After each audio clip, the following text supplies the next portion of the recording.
The 2021 Bahrain Grand Prix has pretty much literally just finished, so here with an immediate reaction to what, for my money, was one of the most thrilling opening races to a season I can remember is me and him, and it was a blinder, wasn't it? I can't remember the last time we had a race this good in recent memory in any part of the season. I was excited about Formula One again. Yeah. Because just from the minute that they started racing till the end, we thought Lewis or Max could win that race, and that's what we've wanted for so long. And it wasn't just Lewis and Max either. There was excitement, the length and breadth of the entire field. It wasn't a race which had excitement brought to it by a safety car or a random event. It was just plain exciting, from lights out to checkered flag, and even before the lights had gone out with Sergio's problem at the start. Let's start off, of course, with Mercedes and Red Bull. We arrived here saying Mercedes have got problems. Everyone says they're sandbagging. Don't believe it. Do we believe it now? They're not the favourites? I think we do believe that they're not the favourites, but I do think that they are much closer than maybe people thought that they were going to be versus Red Bull. I think they're pretty close, evenly matched. I think it's going to be, as the season unfolds, race by race, track by track, the ebb and the flow of who's in the ascendancy. And arguably this weekend, Red Bull were in the ascendancy, and Mercedes had to take their gamble with the undercut. It paid off, and left Red Bull scratching their head.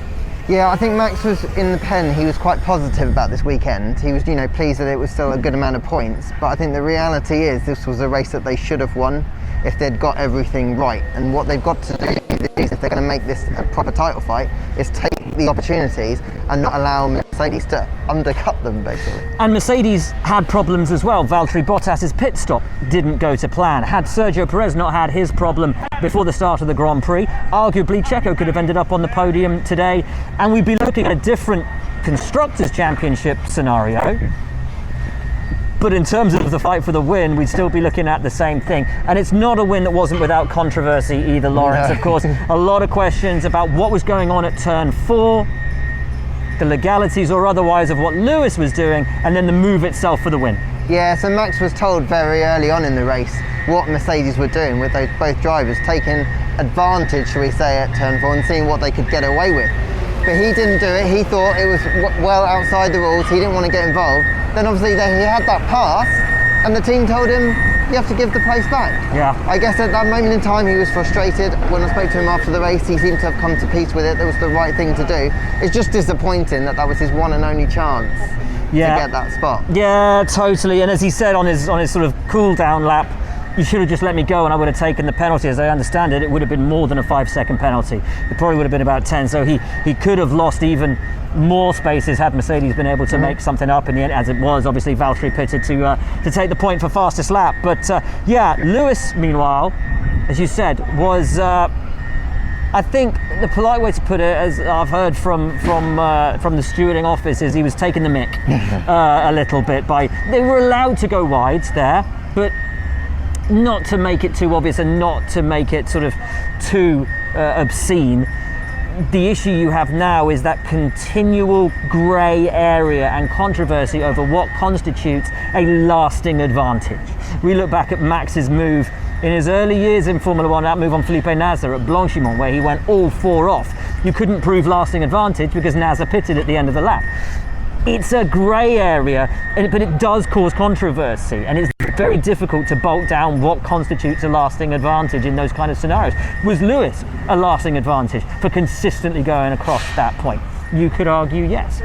So it's an interesting one. Yeah, and I think going forward, they're probably going to have to look to try and make that a bit more black and white, because they don't want to be talking about this week in, week out. That said, a little bit of controversy at the start of the season, and after what was a great race, has got everyone talking. And the big positivity is, as you said, Max's reaction in the pen talking to you, it's not like he's looking at this as, this is one of our real opportunities to win a race this year.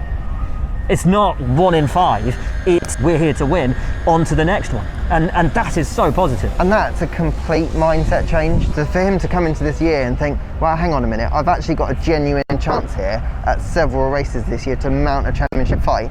You've also then got the Right in the midfield, or field as it now is, McLaren looking really good today. Yuki Tsunoda, the man of the moment, an incredible race from him to fight back into the points. That AlphaTauri, when it's all together, and actually both of the drivers had damage on their cars, that's going to be competitive as well.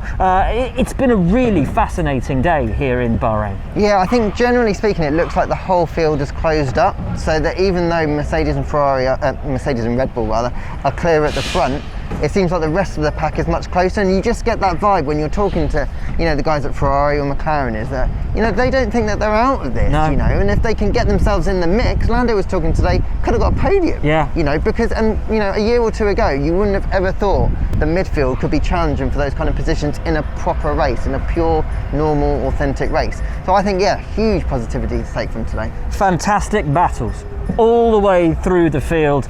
A fight for the win that was resolved in the closing laps, and only then across the line by less than a second.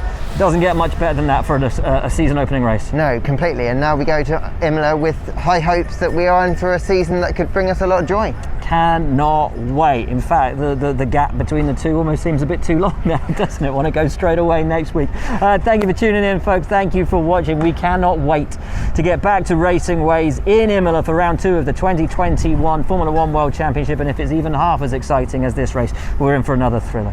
From Lawrence, from me, thanks for watching. We'll see you next time.